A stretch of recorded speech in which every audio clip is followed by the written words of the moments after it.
David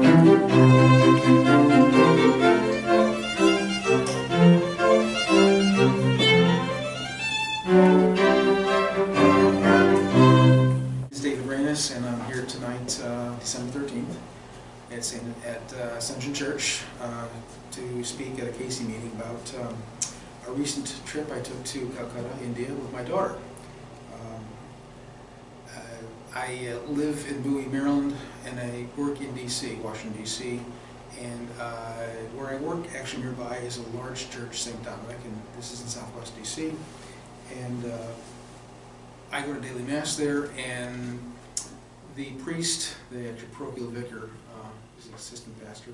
He is in the past few years has been going to Calcutta, India, to offer a course to the sisters there, like spiritual retreat type stuff, and in recent years he started to invite some of his friends to come along with him, and this last year he actually invited parishioners in the church to come.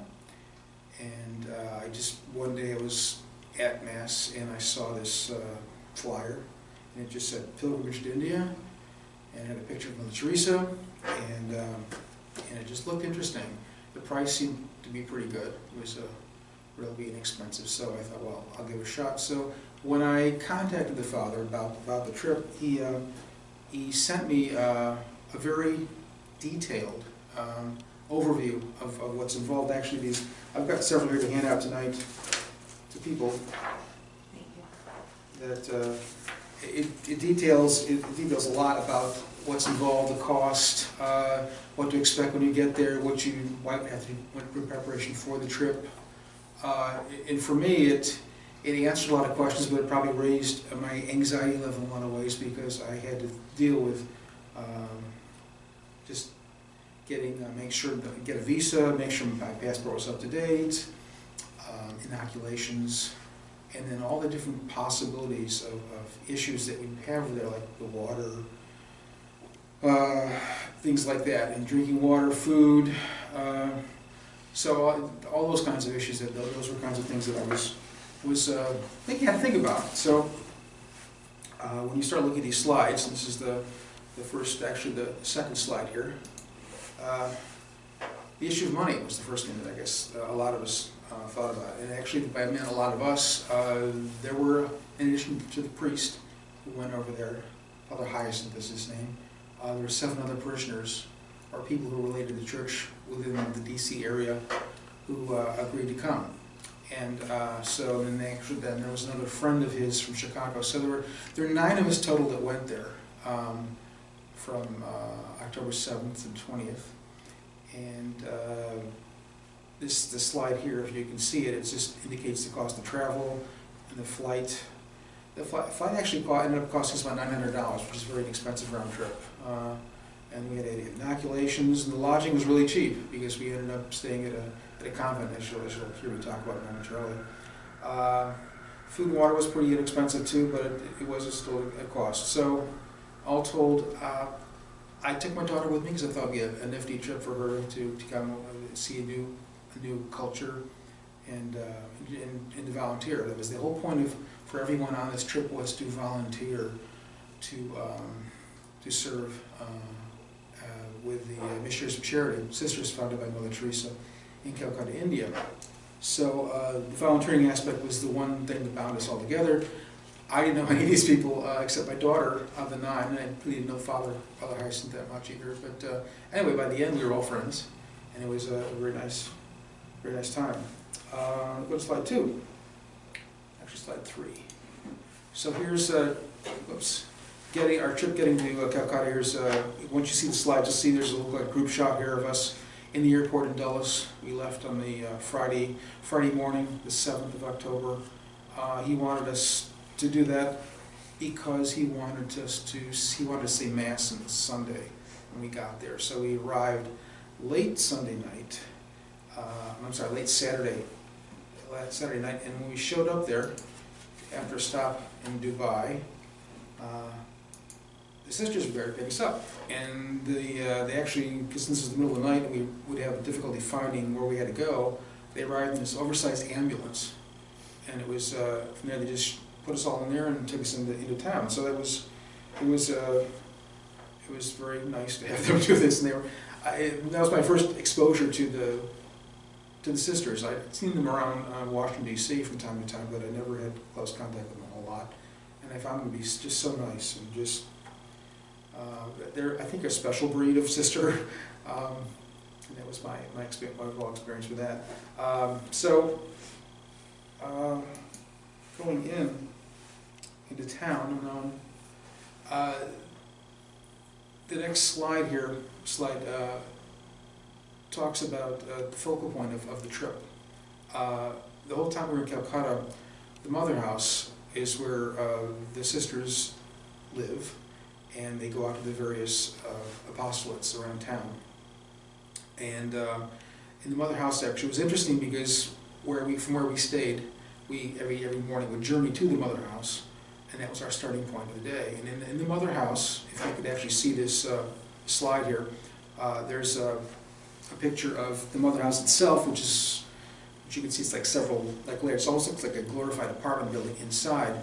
But on the very first floor of the mother house, there's the tomb of Mother Teresa, and it's a nice place to go during the day, just if you have some time just to pray, whatever. You'll find, if you remain there long enough, you'll find many visitors coming in. Sometimes groups of older people, adults on a trip, but also children from schools and that sort of thing. They come in there and they'll be there just to visit and pray. On the same floor, there is a museum devoted to Mother Teresa, her time spent founding the order, and actually during certain times of the day you could actually walk up to her room, which is where she stayed, which is above the kitchen. And India is generally warm to begin with. It's pretty hot climate, but she insisted on her room being above the kitchen, which is exceptionally hot. But that was, I guess, her way of being extra, just denying herself comforts. Anyway, and on the second floor, there's the chapel, where we went to Mass every day while we're there. I'll show you a shot in a moment. Next one down. Mass occurred actually every morning at 6 o'clock, and from where we stayed at a place maybe a half an hour away. So we would walk to Mass. We walked to the mother house where we went to attend the Mass every morning at 6 o'clock.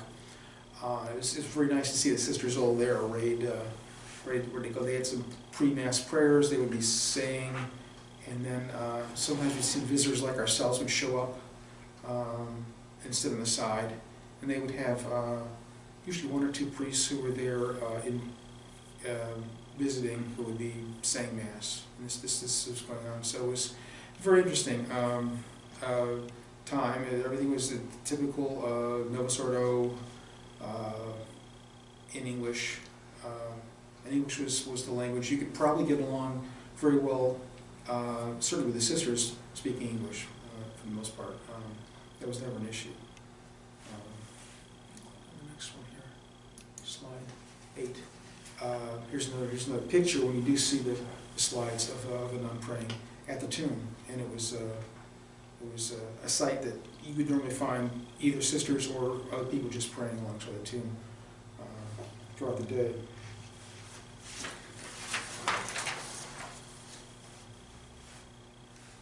Now, I move along here to volunteering. The volunteering part was what the whole point of why we went there, was to serve. And actually for me, it was a chance, since even though I'm a member of the Knights of Columbus, I haven't had devoted as much time to serving others as I'd like. So when this opportunity came along, I thought, fine, this is a terrific opportunity for me to do volunteer in a very exotic way.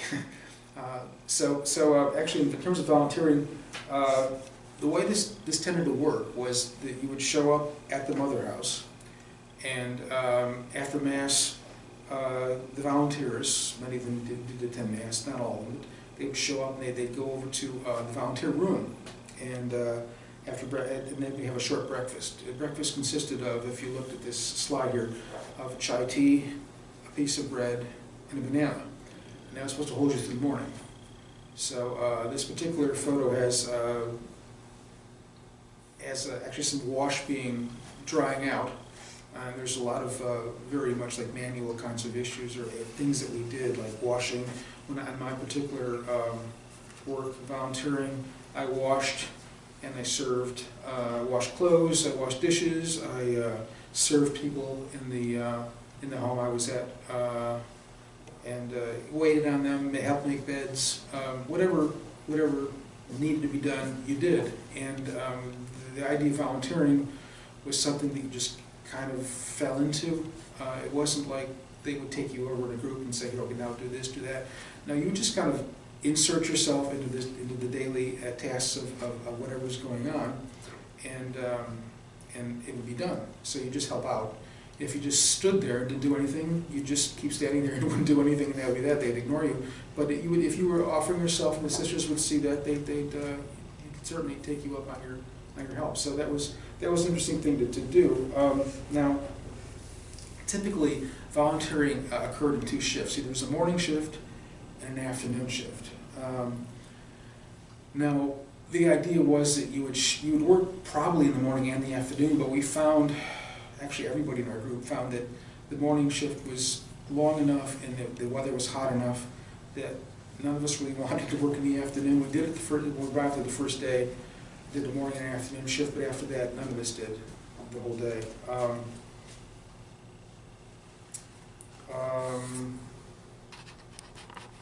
Typically, instead of working, you might do something of your own, like tour around town, or shop, or whatever. Just getting ready for the day, the next day.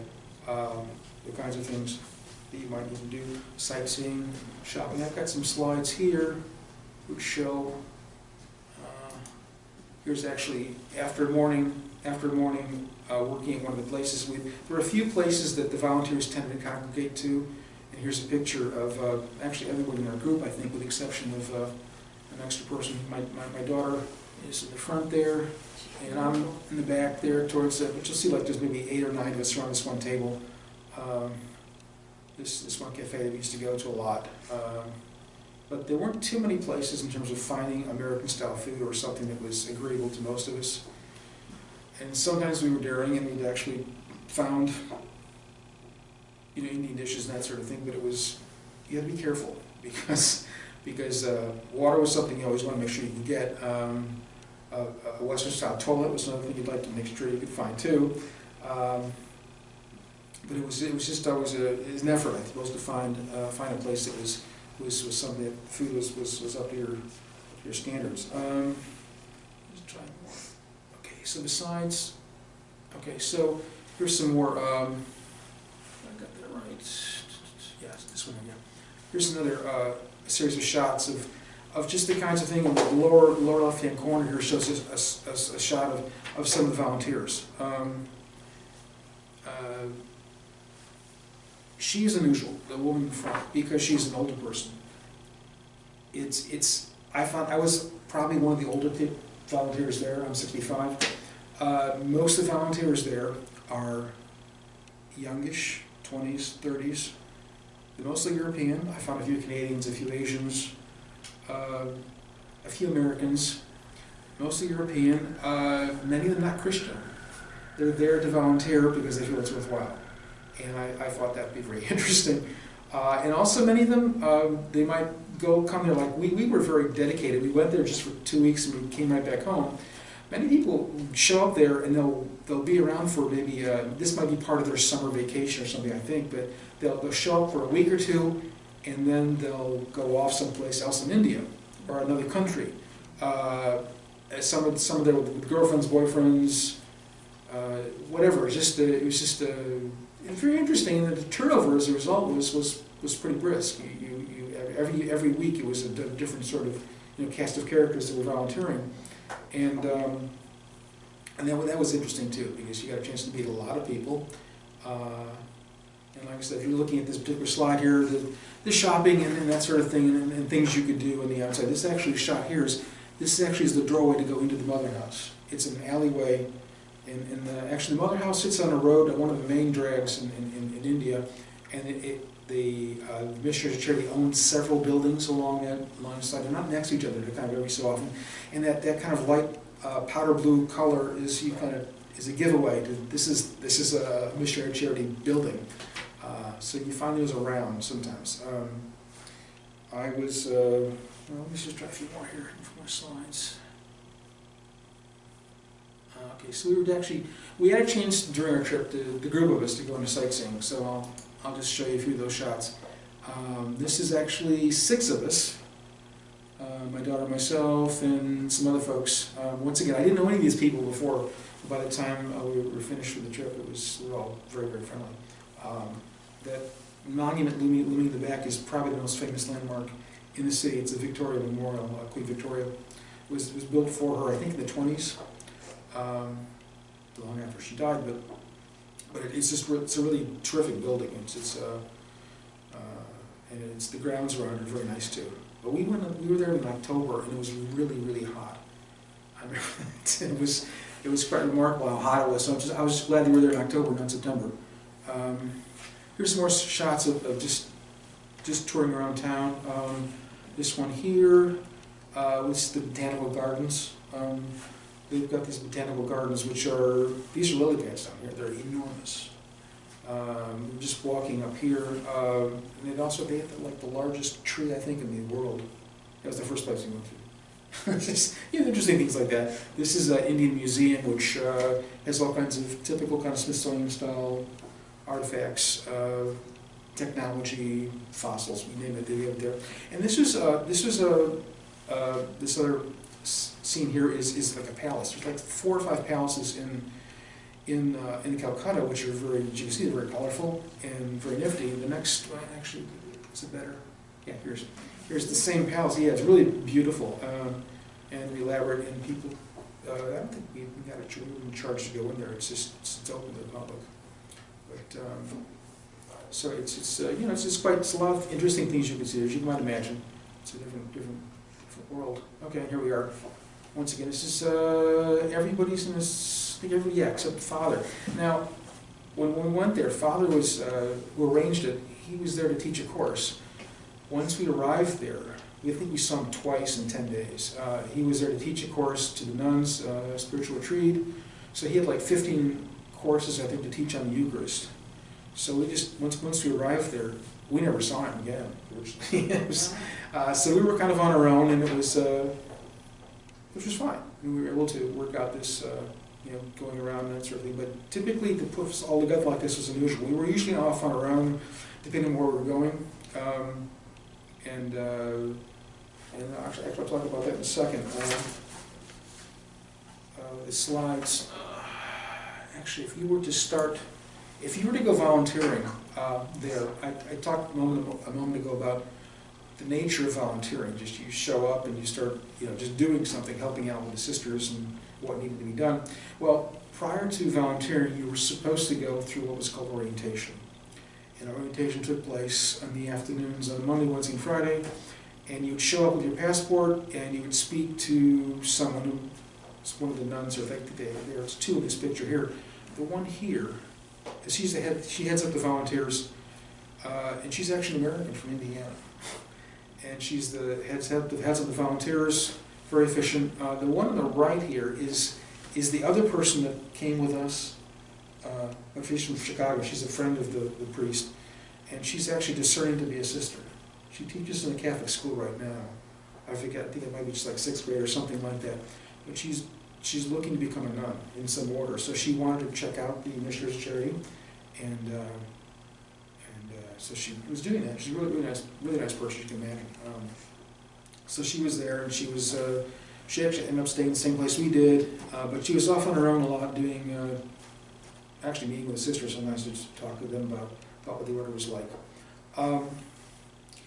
Typically, like I said, at orientation they talk about the different kinds of apostolates that are available for one to work at, one to volunteer at.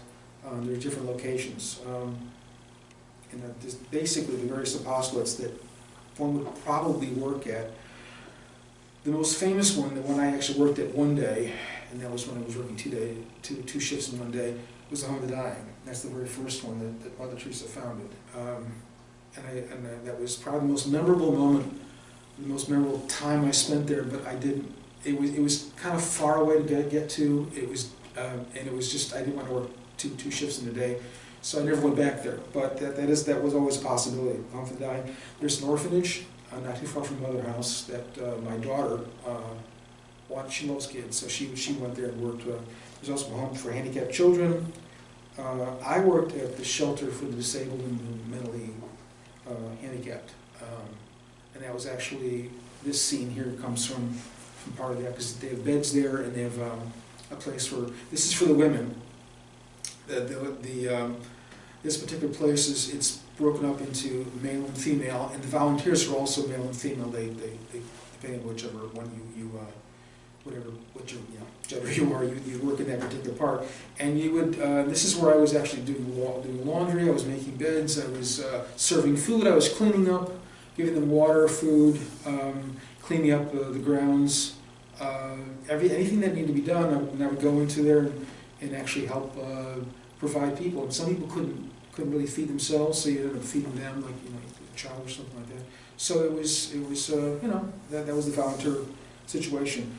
The most probably interesting place to visit, actually there's a couple more shots of people who were volunteers.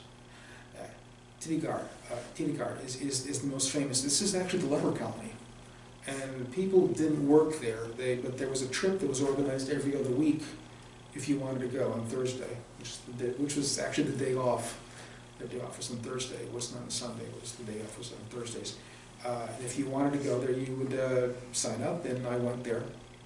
And it was very interesting. The leper colony, it reminded me a little bit of, I imagine, how Father Damien at Molokai might have organized the lepers there. It's self-sufficient. I mean, this place is run by the brothers of the Missionaries of Charity, not the sisters, but the brothers. And it's outside of town, as you can imagine. It's actually right next to the city dump, which is enormous. And the leper colony is extremely well run.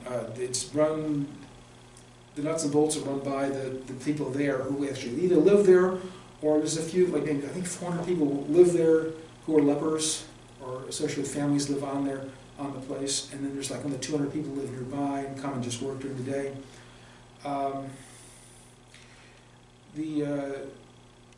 They do things like they raise food, they farm animals, they raise crops. They actually have looms there. The typical kind of Mothers Missionaries of Charity outfits, the saris, the white and the blue. Those are made in the leper colony. For all the world, all of them are made there. So it's interesting. Here's another shot of just the entrance to it. When we arrived there, we were met by an American medical student who gave us a brief talk about what Hansen's disease, leprosy, is, and talked about it and in that sense. And then we were guided around, walked around, and I must admit, my impression of the leper colony is that it was the cleanest place I'd ever seen in Calcutta. Actually, all of the places we volunteered at were extremely clean. And there's nothing about non-cleanliness there. I mean, everything that the sisters touched was clean. And they were always cleaning up and doing that sort of thing. And that was what was expected. So that was quite interesting with the leper colony. So when we came back, we were asked the people who went on the tour, on the pilgrimage, were asked to give our impressions of the trip, and my impression was one of culture shock. I thought that was a kind of a theme that I would talk about when we didn't actually have it. We did talk back here in D.C.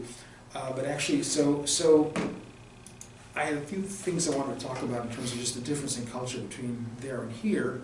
And of course, it's India, it's Calcutta, it's a developing country, all that kind of stuff. It's going to be different. Well, just to talk about a few things about how that was. The first thing is oops, city life.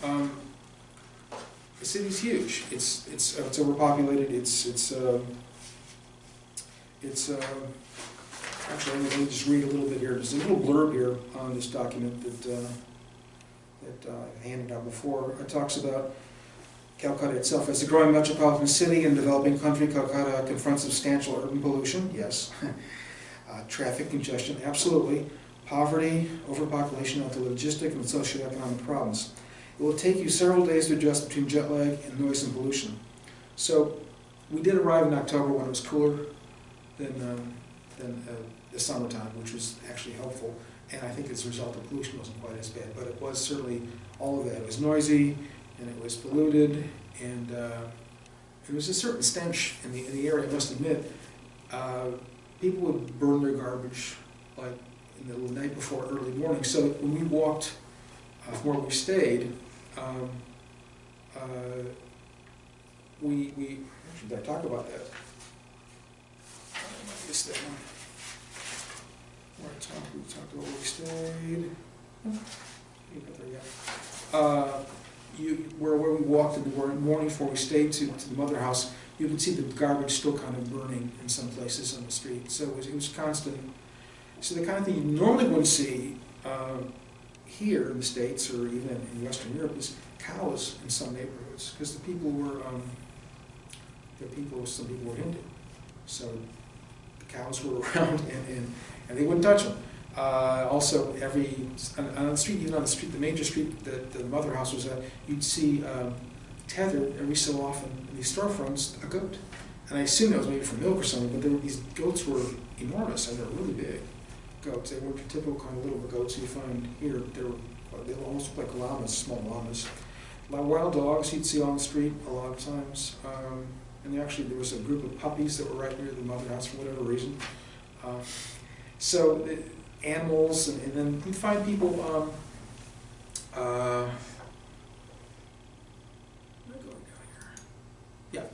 you'd find just all kinds of folks, and just different things. Anyway, so this next slide talks about the convent where we stayed at.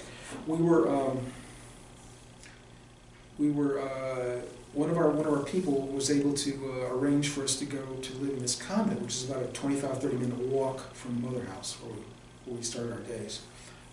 This convent was run by the Nirmala sisters, and they were very, very nice to us. The place was very clean. It was very inexpensive. It was also no frills. I mean, it was your shower was kind of like part of the bathroom, and you had a hose, and you can hose down. It was a Western toilet there, and everybody had a big ceiling fan, and a few of the rooms had air conditioning. You had to pay for that if you wanted extra. I really didn't care about that. And if you did your laundry, you did it by hand. On the rooftop, there's a little picture of the rooftop right here. A nice actually view of the scene of elsewhere in the neighborhood there. But you would kind of wash your clothes, just like I was washing clothes. Or when I would go to the home, the disabled and the handicapped folks, older folks, I would do my wash the same way, or I just kind of soak it and I would brush it over and then soak it, a few more times, rinse it out. So that was, and hang it up. So there was no frills. We ate our food outside around town. But being where we were in this convent, it was, like I said, a bit of a walk. So that gave us a chance to explore and just see other neighborhoods. Like you could see cows and mom and pop stores and all kinds of stuff that you just had to get to the mother house where we were headed out every morning. Also the other kinds of interesting sights one might encounter, you might see. You see this actually in major cities here too. Homeless people sleeping on the street. But what you wouldn't see here that you might see there is like communal bathrooms, communal washing, like bathing, going on in the street. It's like almost like fire hydrants, but like kind of an enclosed kind of thing, and people would be washing up there. You'd see this kind of thing happening a lot. It's just interesting. Okay, the other thing which that actually was, one other thing that was interesting to me from a city life aspect was the traffic. It was, I'd never seen anything quite like it in my life. I'd heard that other cities like Bangkok and Thailand resembled this too, but it was like every imaginable type of vehicle. Besides bicycles, there were rickshaws, there were motorized like three-wheel rickshaws they call them, motorcycles, scooters, buses, and taxis, and there were even Ubers. You could actually, as soon as you saw a taxi drives, I thought it was interesting. But if you got into one of these, if you got into a smaller vehicle and were looking out when you were traveling, and not like a taxi because you're close, but if you were like in a rickshaw or something like that, and you saw all the different traffic going, it was just amazing. It was like, it reminded me of like a video game or something. Somebody see all these things going at the same time. It was just incredible. And I just wanted to, the brochure that I handed out to people here, there's a little brief description here that talks about this. It says, drivers in India are seemingly aggressive. Be very careful walking and be prepared to be alarmed whenever you ride in a taxi or bus for the first few days. In fact, I had a problem because the system there is English, so I was always looking the wrong direction when I went across the street or something, so it was taking my life in my hands here. Eventually you'll get used to it. They say here, drivers honk all the time in India, contributing to a tremendous noise. They absolutely do. The noise level when they're driving is just amazing. This is because without many traffic signals or rules of the road, that is how they communicate. Try to stay attuned to vehicles, from bicycles to rickshaws to motor rickshaws to cars to buses to trains, that honk for you to get out of the way. Although traffic in India seems completely unorganized, there are sorts of rules to the road. These tend to be, the larger vehicle has a right of way. When crossing the street, you'll eventually develop a sense of what is expected of you, when you can cross and when you should wait. So this was, I remember one time riding from one place to another in a taxi. Actually, I think it was motorized. Actually, they had the windows down or something, and one of the priests who was visiting there was driving with us. We were going from, I think, a lunchtime cafe to go back to the mother house, and the traffic noise was just so much, and the priest was really nervous. You could see he wasn't used to it, and he was telling him to stop, telling the taxi cab driver to stop honking the horn because he thought it was contributing. But it was just, I'm not sure anybody would even notice that just the volume of sound was just immense. So the traffic was one thing. I also want to talk about I guess the religious aspect too. We were very struck coming in from the airport to our lodgings in that first night in Calcutta, because coming in there were all these lights are all everywhere, and we were coming in just after a festival had started. There's a Hindu festival going on, apparently overlapped with the Muslim festival. There's two faiths going on here, and they managed to get along pretty well in Calcutta. So throughout the first week we were there, there was this festival going on, and Durga Puja. And this was a big festival. Apparently there's upwards of 40, I heard there are upwards of 40 festivals a year that takes place in Calcutta and elsewhere in India, I guess. So this is one major festival. In fact, some places are closed down. It actually was hard to, almost the first week I was there, it was impossible to find an internet cafe, which is what I was expecting to communicate with people back home, my family. But it was hard to find a place open, and a lot of stores were closed that first week because of the festival. And in coming in from the airport, there were all these lights displayed, and we actually, walking to and fro, either going back to the convent where we stayed at night, or even coming in from there in the morning, you could still see the displays set up, and these displays were set up for about a week. And there's if you see the shots here on the slide, and the next one, same thing. You see these on a lot of streets, just not just in major streets, but just all over the place. Not the lights, but the displays, and people. I got the impression people actually acted out certain religious events or whatever in some of these, and people would be watching, some people were actually on the stage area, just participating in something here. So the Hindu religion is one part of it, the other part is the Muslim faith. And if you live in any Muslim country, where Muslims is practiced, the call to prayer is pretty something occurring throughout the day. In our case, since we actually got up pretty early in the morning to go to Mass, around 4:30, especially the first week, there was these drums pounding, somewhere recorded drums, and it's got really incessant. It sounded like war drums or something off in the distance. And this is the beginning of the call to prayer. So this was something that we kept hearing about, but certainly first thing in the morning, just like that, you heard people, you heard the call to prayer. So people were praying right after that. And between the Muslims and the Hindus, it's quite interesting, just going back and forth. Speaking of just religion, but also the effect on the culture, the impact on the culture, was the fact that whenever I looked around, I saw large families, lots of kids. And well, I didn't think about that too much until when I got back to the United States, where you don't see that many kids here. You see, I guess, enough, but there it's like just the families are really, really large. In fact, if you here's a shot here of this actually was taken the first Monday we were there. We had just finished this early evening, and we just finished our session, our volunteer session at the Home of the Dying. Some of us went there the first time. And here people are getting ready to do some sort of a festival event. But I remember we had to wade through all these people, and just the number of little kids, they're just all over the place. And it was refreshing in a way, I guess. The kind of thing you normally don't see here. And it also made me think back about if you follow demography in the world, they're right next to China, right? And the Chinese right now have the largest population in the world.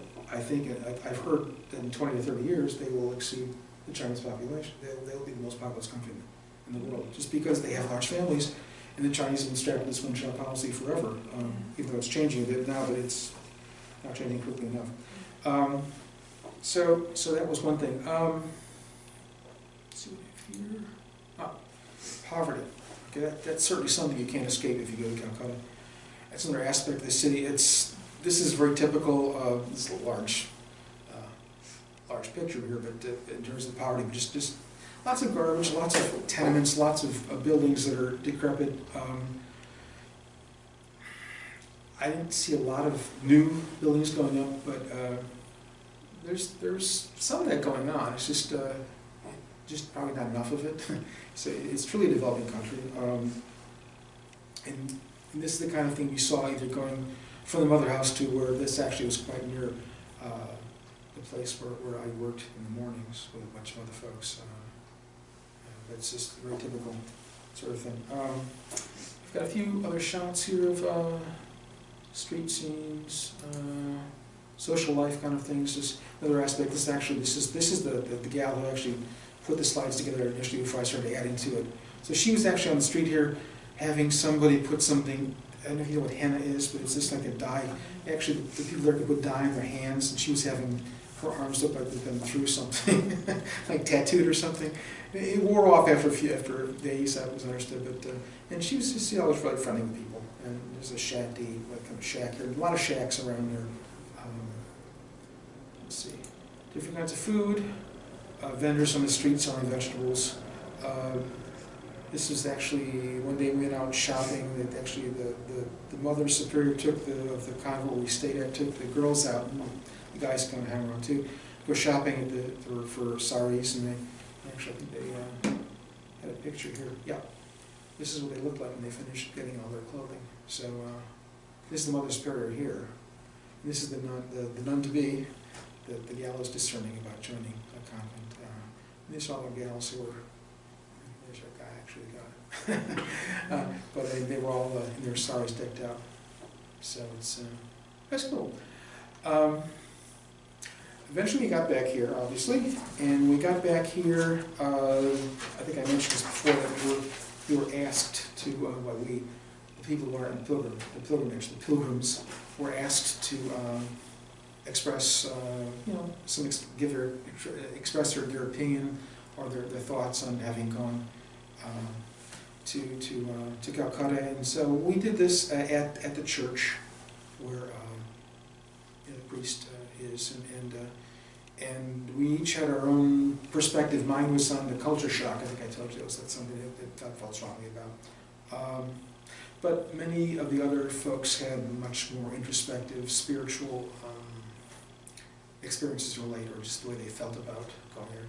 One person, a young lady, a young girl who's a recent convert to Catholicism, she mentioned that when she was there, a nun had pulled her aside and talked to her about praying the rosary, which there were times when there were talks to be listened to, but she felt very strong about that. Praying the rosary was something that number one, that the nun was amazed that she didn't pray it, number one. But she came back, and like I said, she was a recent convert to Catholicism, and that was something that was one thing she definitely was going to try to do going forward. Another person, actually the oldest person I think in the group, who was there, was actually, she was there to take part, to volunteer in the home with the handicapped children. That's something you're supposed to get on to go. And that person, unfortunately, became ill fairly quickly. Actually, all of us became ill at one time or another because I guess drinking the water and eating the food. And we did drink the water, but I guess you couldn't avoid something like that when they were cooking the food up. Anyway, this person got pretty sick, and she was actually hospitalized briefly. And she said that when she showed up at this home for children to work with them, she wanted to work with them, but then she got sick, and I think about she said there was so much she wanted to do in a short period of time, but then she said, well, God was telling her, you got to be patient, because she only had limited amount of time to do this, and actually when she got sick, she really couldn't do much. So she, I guess, came away with the idea that, well, God has His own time, and we've got our time, so we pretty much have to rely on God's time. So for me, it was certainly a revelation in terms of going to a foreign country. If I had to think about one experience that I came away with outside of all the other kinds of traffic and all the kind of stuff we're talking about, but the one experience was that first time I went to the Home of the Dying, and I was asked by a nun there to stay with and to comfort this one man who was dying. And it was, I've been with people who are dying before, but this was kind of special. I mean, it was a chance for me to be with somebody, and he obviously was almost gone, but he was. So I just remember that vividly, like Consola says today. So anyway, so I can entertain any questions, or I know you must have. I was just wondering what your schedule was. Can you give us a quick rundown of the start to the day, the time frame as it went through to the end when you went to bed, how your hours were kind of structured? Okay, each day we woke up before 5 o'clock, okay. and we're out the door by 5:30 to get to the Mother House. Okay. At 6 o'clock, by then, the sisters were arranging themselves in the chapel for Mass. Mass will start at 6 o'clock, and often go a little bit beyond. So just they'd stay afterwards and pray, and we could too. At a certain point, the volunteers would show up outside or within the Mother House from Mass in the same building, and go to the volunteer room. In the volunteer room, you get your breakfast, which I think I told you was like a banana and a slice of bread and chai tea. It was a chance to meet people and talk, and then any messages or any announcements would be made by the who was ever having the volunteers that day. And all this is kind of discussed in the brochures I hand out too, by the head sister who was like, I think usually was the American who was there. But they'd give announcements, and then we would all, about 7:30, we would break up into whatever groups, and as a group you would go off to a particular apostolate. In my case, it was you follow them, you walk to, or take a bus if depending on if they wanted to go faster. But you had to make sure you were with somebody who knew they were going, because I really didn't trust myself to get to. where we were going. And actually, my daughter was in better shape because she was on the same street, just a few doors down from the mother house where she went to the orphanage was. And some of the places were closer and some were further away. So, but once again, you had to trust that someone could, and they had little signs they would hold up, we're going here or there. So it was kind of like loosely organized, and you'd go there and you put in your time, you get there about 8 o'clock or thereafter, and you just start working, start volunteering at whatever place you were. And maybe halfway through the morning, you might have a break. Like, I think I showed you a picture of some people around the table. Yeah, we get like tea and crackers or something like that, or cookies for us, but they have actually mid-morning. And then by 12 o'clock, we're done. So at that point, you just kind of pack up your stuff and head out, go back to the mother house, or go someplace for lunch with some other people. And usually you'd grab a taxi someplace around there, but you have to walk to get to it. And that was a trip too, because it took a while to get to a place where you could actually get a taxi, and the traffic was always unbelievable. It took a while to cross the street, and you hoped you could get across the street. It was interesting. Something you'd head off and go to lunch someplace, and say 1:30 something, at 1:30 maybe, you'd be finished up, and then you could do things. You could, like I said, we wouldn't sightsee so much until like later in the trip. But typically we'd go around, maybe do a little shopping. Once we found out there was this rosary maker nearby, we head over there and bought some rosaries. Or just visit, just go around, get water. I mean, getting water was like the daily thing. I mean, just basically we bought it for each other. And then we also, come time for later in the afternoon, supper time, we do find some place to eat supper. If you hope that some people actually after lunch go back to the mother house and hang around Mother Teresa's tomb. Although they did close up the place for a couple hours, like 2 o'clock to 4 o'clock or something like that. But there was options to do things there, and I think we tended to gravitate to that place more than anything else.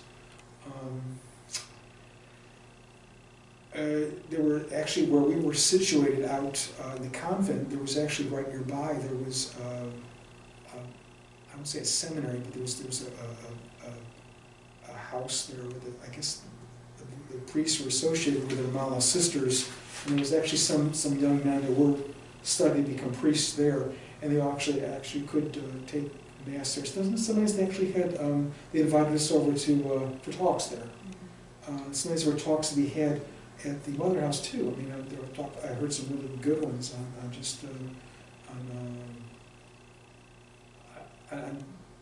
mercy or about life in general. There was one particular sister who talked about her experience and how Mother Teresa convinced her to become a sister, even though she was going to go into becoming a doctor. So she was a doctor. So she was going to leave medical school and come, and she said, no, you don't. You want to do what you got to do first, and come and be with us. And I'm sure she helped a lot because she was somebody they could rely on. I'm not sure if there were any more than that one sister who was actually a medical doctor. Although they did certainly treat people. They treated people, like for example, our friend who was working with pilgrims in our group who actually required some medical attention. They couldn't do much for it. They ended up sending it someplace else. But anyway, they do a lot of good. They do a lot of medical as well as just treating people as well as helping people. So I enjoyed it. That's something I'll always remember. I'm sure that my daughter will always remember it too. So. How about your dinner? How did your day sort of come to a conclusion? Was dinner late, or and then No, it was usually about. We would find something, usually maybe a restaurant or something nearby where we were stationed. In the evenings, there were. I remember where our convent too a bit. We had to go to sleep fairly early, not late, not like midnight or something like that. So the dinner was more closer dinner times here, not like Mediterranean 9 o'clock. It was something more closer to normal. And then in the evening we'd just kind of chat about stuff. I mean, Actually, there were things to do. For example, the Mother Superior who ran the convent where we stayed, it was her Jubilee year. She's 50 years old this year. I think this month, actually, December. And we had a party for her one time. It was with the cake and all. It's just things like that that were going on. That you know, a chance to, like, or we go to maybe a talk at the I told you about this. It's not a seminary, but nearby. Things like that. There were things like that occasionally to do, but not a whole lot. The days did fill themselves out. It wasn't like there wasn't dead time. And since everybody in the group got sick at one point or another, you kind of, I guess, appreciated the chance, the downtime, just to recover and have a chance to kind of save up your energy for the next day. What kind of sleeping arrangements did they have? You just have to sleep in? Well, actually, actually, if you remember the picture, I don't know if you, I go back to this, the typical kind of. I saw the ones that you had. This is it. Yeah. This was that type of. This actually was a shared room here. 3 people in this room. Three people. Yeah, and this one, I had my own single. Most of the guys had singles. Actually, it was 1 woman had a single. 3 women were together there. There was 2 women had singles. So, and the guys all had singles. And the singles were, the one guy had air conditioning. I didn't have air conditioning. The other guy didn't have air conditioning. The bathroom had a shower kind of thing, and you could see the toilet's like here, there's a sink here. The shower it's got a hose, and you hose in, you kind of swept the water into a hole so it doesn't collect. Ceiling fan. Mattresses, or were they mats on the floor? No, they're mattresses, yeah. Not Posturepedic or something. They were acceptable. They would work. They were okay for 2 weeks. It worked. I don't have back pain like that. So it was it's like a board, and then they put a mattress on top. This kind of way, but they were solid. Actually, mine could have accommodate 2 people. In fact, that worked out fine because my daughter, she was right next to my place was like out her door, and mine was like out right next to her. So this is the woman that got sick for a number of days, and so just to make life easier, my daughter sometimes would crash in my place and just come over and she wanted to spend some time, just get away from them.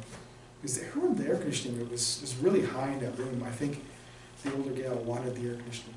She needed it. And maybe she did because she was hot a lot, something, I'm not sure. But anyway, it worked out. It was never a dull moment. Yeah, what an experience. Yeah. Wow. It worked out pretty well. So like I said, amazing. So like I said, Is Father Hyacinth from around here? he's from Chicago, and his actually let's see if I can flip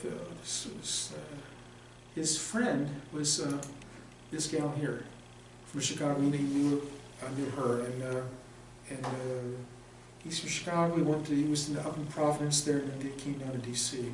Providence is like the head of the regional. What do they call it? The province. Yeah, province. Providence is the head of the province. There's like several provinces in the United States for the Dominicans, and you saw this trip advertised that? And our church, yeah. See, he's a No, Dominican, it's is he Dominican named Hyacinth? yeah, they all take. No, because Father Pierre Conway's name is Hyacinth. Remember Father Pierre? No. He's our Dominican sort of Yeah, I'm not surprised. advisor. I know a couple of Dominican priests who they took the name Dominican. Uh-huh. Dominic, so it's just, yeah. And he had the name Hyacinth, and his father was a playwright. And his father said, my son is a 6'3" guy over in France, and joined the Dominicans, and has got the name Hyacinth. I thought when I heard that, I thought it was kind of. And then the father wrote a play called Brother Orchid. And it's a famous Broadway play. So if you ever go see Brother Orchid, it ties in with. Yeah, actually, the picture I think that caught my attention was there was something like this about. It was there's the short version of it. I just saw this sitting in the bulletin, kind of sitting, going into the church, and when I saw it, it was a bigger one of this, but that's where I first saw it. Like I said, if you're interested, like I said, this is everything you ever need to know about volunteering in this brochure. I'd like to keep a copy of that. Maybe we'll put it over the internet. Did with the I could actually, I could actually send it electronically if you want. That would be nice too. Yeah, because it really is. Because then I wouldn't have to modify or do scanning again or anything like that, lose Yeah, information. yeah, sure. It's just a chance to do something different for God. Yeah, That's absolutely. marvelous. Something I think- beautiful for God. It's good that you could teach us about that, because, you know, it gives us some encouragement to Sure. do. And of course, we all have Indian friends. I mean, like what Dr. Rao just sent me a whole big email. Hmm. I invited him to the meeting. I saw the conversation, yeah. Yeah, and so anyway, it's a good thing. It's very good. My granddaughter's married to a young man from India. Okay. He's a Singh, so his background is Sikh, and I think his family speaks Punjabi. So I've got 4 little great-grandchildren, Mhm. Singhs. Yeah. And my daughter has been to India, to my granddaughter's mother-in-law's home. And, you know, I've seen the pictures, and she has, you know, a home sort of, but when you leave that home and you walk out into the alley, and as you go down the way, then the pictures change. You see the people out in their, you know, on the ground with their pots up, you know, I mean, out, Yeah, like a sure. little courtyard. But it's poverty everywhere, poverty all Yeah, you around. can't escape it. It's just, No. we might be able to escape. We those pictures of us doing the sightseeing and that sort of thing, this kind of thing, this here and these kind of. This was actually a day we were actually almost the last day we were there. The Mother Superior arranged to have us go off with somebody and see all these different places around town, because we just up to that point in time we hadn't had the chance to sightsee at all outside of, you know, our typical, you know, go off and shop or whatever. So actually, the fellow there, it took us. Somebody said, "Can we go to a Chinese restaurant?" And they have a Chinatown in Calcutta, which of course they would. And it was a very nice Chinese restaurant. I mean, it was really nice. Food was excellent, and so the chance to do something like that is there. You just have to kind of like know about that. One of the things I regret is that I went there, and like I said, this was a dedicated trip. I was there just to do one thing, volunteer and come back home. And that was, I guess, one of the reasons why when I took my daughter along, and I felt pretty good about that, just because we were just going to go there and come back, and that was that. But all these people, all these volunteers that we met, were folks who were there kind of like almost transient. They were kind of on the way someplace else, or you know, we'll spend some time here. You ran into people there who actually might be working, might be located there. There was I think a fellow who's a computer guy from Japan. I think he was there, and he actually one of our people was always talking to different folks, and he happened to striking up a conversation with him, and he was looking. So he would actually, I think he would spend a couple days a week, a day or so, a week or something, whenever he could, spend time just volunteering, because it was something he wanted to do.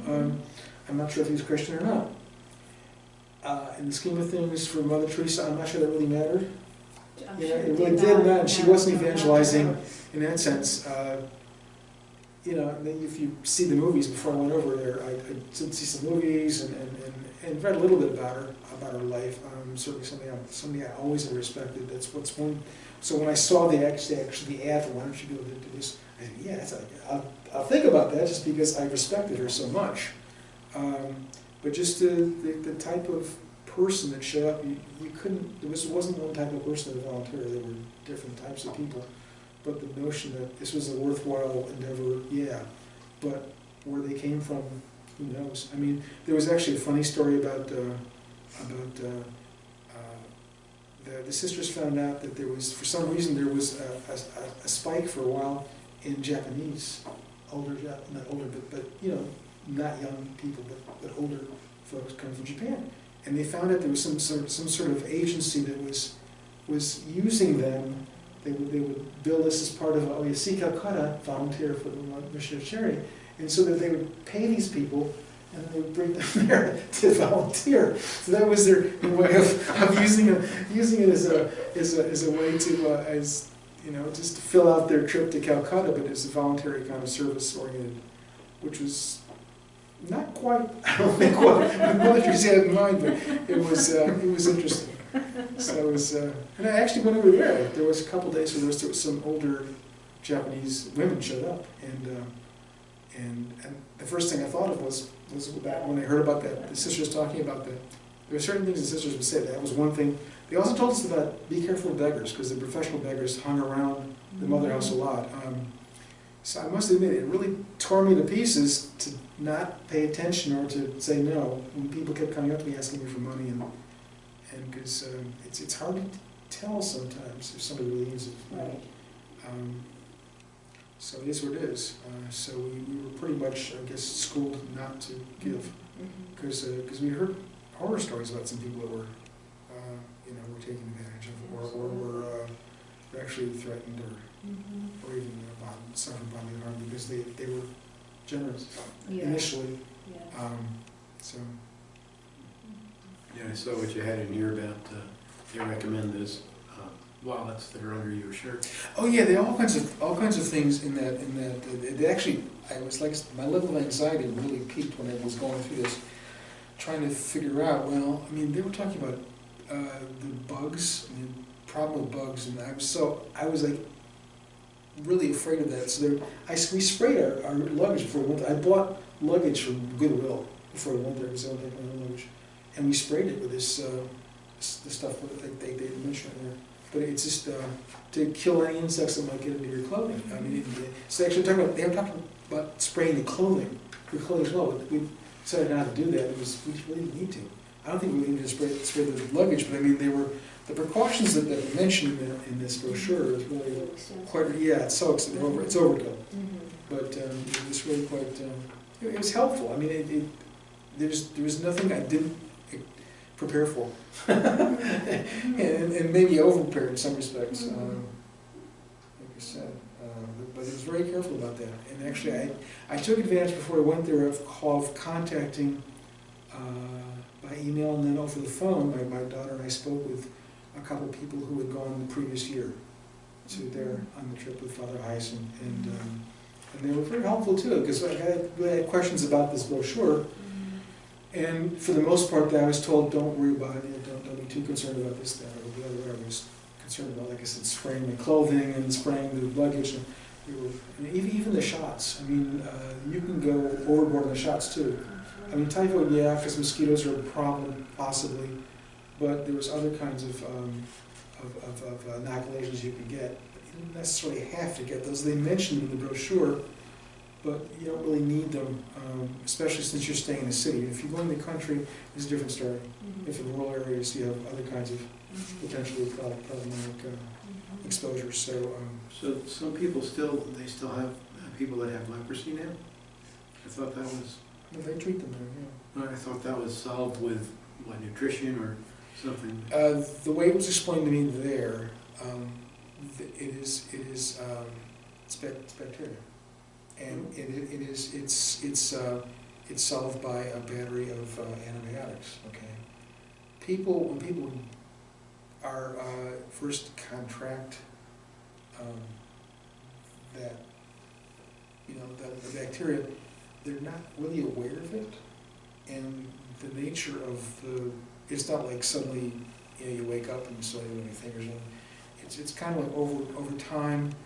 You wear your own body parts out. It's usually they said the extremities and the face and some things that stick out. Somehow that's the first part that gets infected, and then over time, if you're not careful and not aware of it, you kind of wear things down like your toes and your fingers, and so that's why that happens. I did see there was one man in where the place where I worked, where I volunteered, and his body was.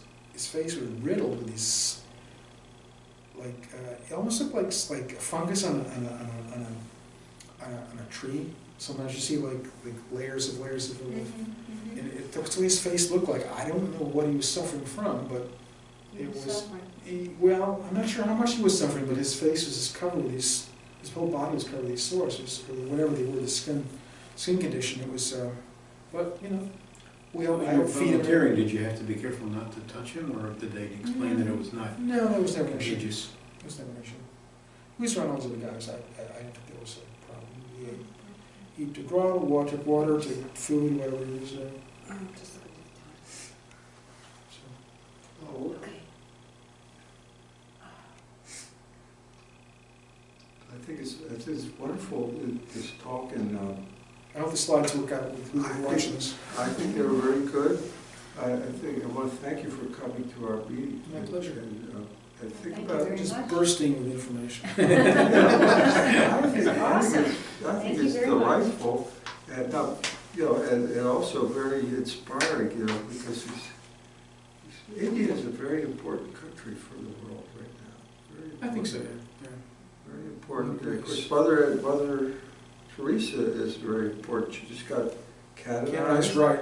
We And- actually, our hope was, we were expecting to, actually, if you follow the brochure that I passed out, there's a Baptist house, which is just a few doors down from the Mother House, which is a terrific place to stay.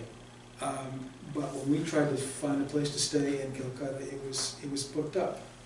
So, which shows you guys you have to, try to do this early on. But so we were able to find, fortunately, I thought a terrific place to stay. What were they? Nirmala Convent. But it's possible to actually be quite near there, and it's probably more expensive than where we were staying, but still it was. You can still make life a little more comfortable for you by staying nearby the Mother House. So. Well, I give you a big round of applause, but it's we're not going to have thousands of the place, but we feel very appreciative of your contribution to our association and My pleasure. our spiritual and intellectual stuff. Of course, also you do music too, right? What instruments do you play? Just one violin. The violin, isn't that beautiful? Now let's see, at the end of our meetings, we normally have a psalm. So let's see, is that a book of psalms, a Bible that we could use?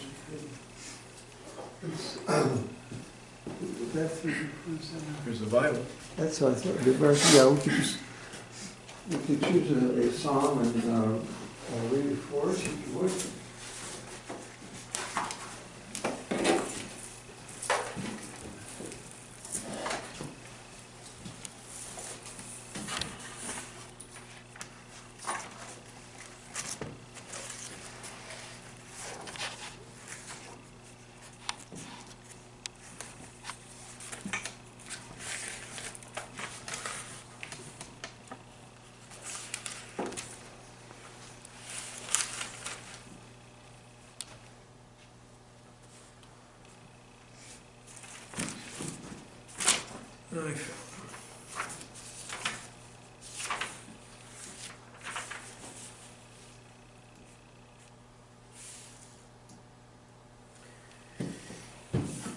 Psalm 19, God's glory in the heavens and in the law.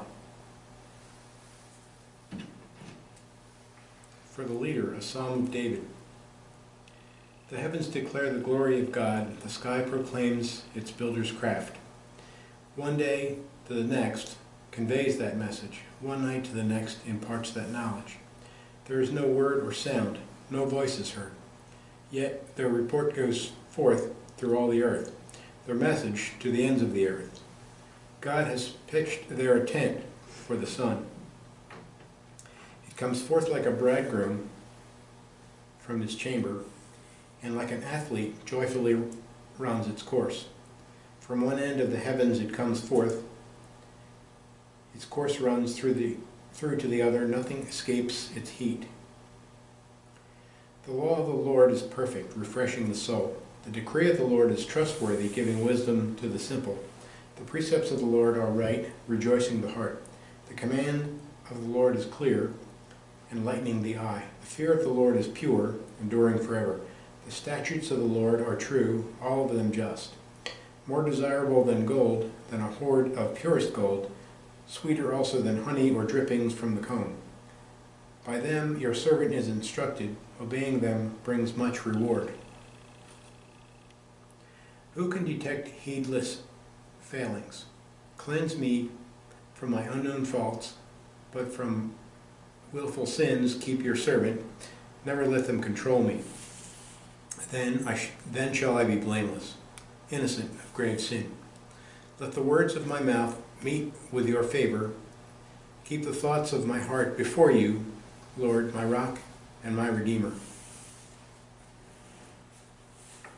Amen. Amen. In the Father, and Son, and the Holy Spirit. Amen. Oh, great, that's funny. Well, we just, you plug your violin, you could play.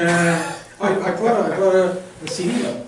Huh? I brought a CD. CD, oh, this here, yeah, we have that marvelous CD player.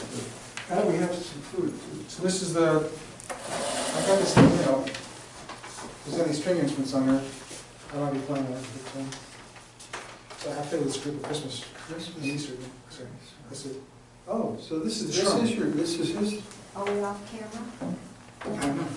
no, it's, the camera's still right. Oh, we're still. Well, it's on? looking here, but Oh, Still got it good. we could just remember it all. We have to look to see if the blue light comes on with that, blue light. If it doesn't, it's wrong. Actually, I can unplug myself right here. Yeah, you can.